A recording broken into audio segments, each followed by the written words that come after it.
हर एक जनरेशन का controversy politician या फिर सोशल लीडर होता है जिनको कुछ लोग पसंद करते हैं या फिर उनको बहुत नापसंद करते हैं। 90 और 2000 के दशक में नरेंद्र मोदी आए थे, वो भी काफी कंट्रोवर्सी थे। आपको ये समझना होगा कि मुसलमानों ने उनका एक पॉलिटिकल रोड मैप है, उन्होंने दुनिया को 3 हिस्सों में बांटा है। एक दारुल अमन, दूसरा दारुल हरब, तीसरा दारुल इस्लाम। लेकिन वो इतना ज्यादा पॉपुलर हो चुके थे कि देश के 3 बार प्रधानमंत्री बन चुके थे। फिर 2010 में आए योगी, वो भी इतना ज्यादा पॉपुलर निकले। क्यों नहीं, कौन ताकत है जो आपको रोक सकता है मंदिर बनाने से?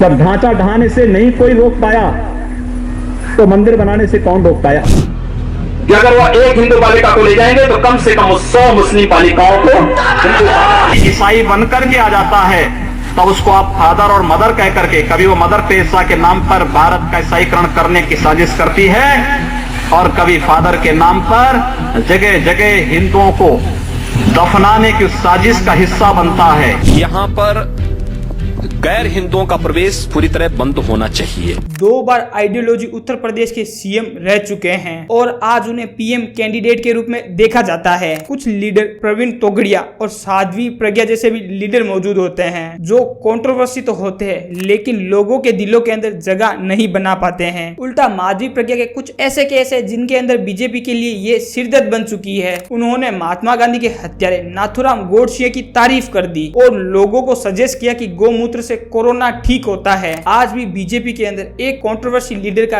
राइट्स हो रहा है। कंगना रनावत आपने क्या दिया कि ये 4-5 खानदान है जो फिल्म इंडस्ट्री चलाते हैं, तो ये तो बात सच है। जस्टिन, तुम तो हमारा दुश्मन बन गए यार। अरे नहीं, बड़ी घटिया बातें लिख रहे हो।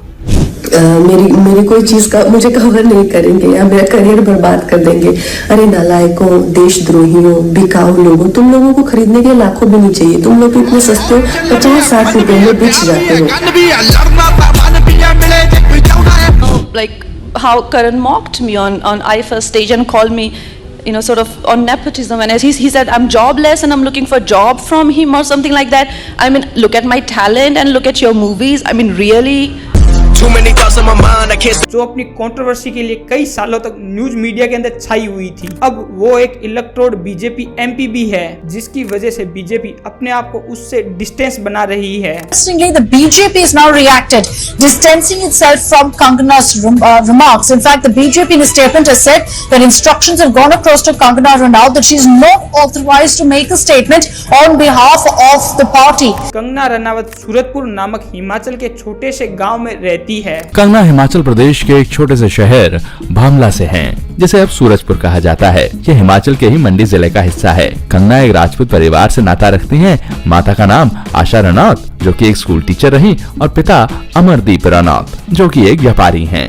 एक यंग एज से ही उन्होंने रिवली और एक अनकंजर्वेशन अपना नेचर शो किया क्योंकि उनकी बहन के ऊपर एक आदमी ने एसिड अटैक कर दिया था। उन्होंने कहा था कि जब उन्होंने इंडस्ट्री के अंदर शुरुआत की थी तो लोग उन्हें एक कुत्ते की तरह ट्रीट करते थे। इंडस्ट्री के लोग उनसे ऐसा बर्ताव करते थे कि भाई इनसे तो बात करने के लिए लायक नहीं है। बहुत स्ट्रगल करने के बाद अनुराग बासु ने एक फिल्म मेकर में उन्होंने उसे कैफे के अंदर स्पॉट किया और उन्होंने अपनी फिल्म गैंगस्टर के अंदर एज ए रीड कास्ट किया गया। इस फिल्म के बाद कंगना रनावत को फिल्म फेयर अवार्ड भी दिया गया for the best female debut. उसके बाद उन्होंने बहुत सारी फिल्में की थी, वो लम्हे, लाइफ ऑफ मेट्रो फिल्म, खास करके फैशन में। उसके बाद उनको नेशनल अवार्ड से भी नवाजा गया था। अपने प्रमोशन के लिए कंगना रनावत को 4 नेशनल अवार्ड मिल चुके हैं, 5 film fair award, 3 international award, academy award से भी नवाजा गया है। जी सिन्हा और प्रोड्यूसर गिल्ड जैसे भी अवार्ड इनको मिल चुके हैं। आप सब लोगों को कंगना रनावत के बारे में जानकर कैसा लगा? आप सब लोग मुझे कमेंट सेक्शन के अंदर ये बात बताएंगे कि कंगना रनावत किस प्रकार की सांसद है, आपको कैसी लगती है। और प्लीज इस चैनल को लाइक, शेयर, फॉलो करना मत भूले और इसी तरीके अपना प्यार बनाए रखे।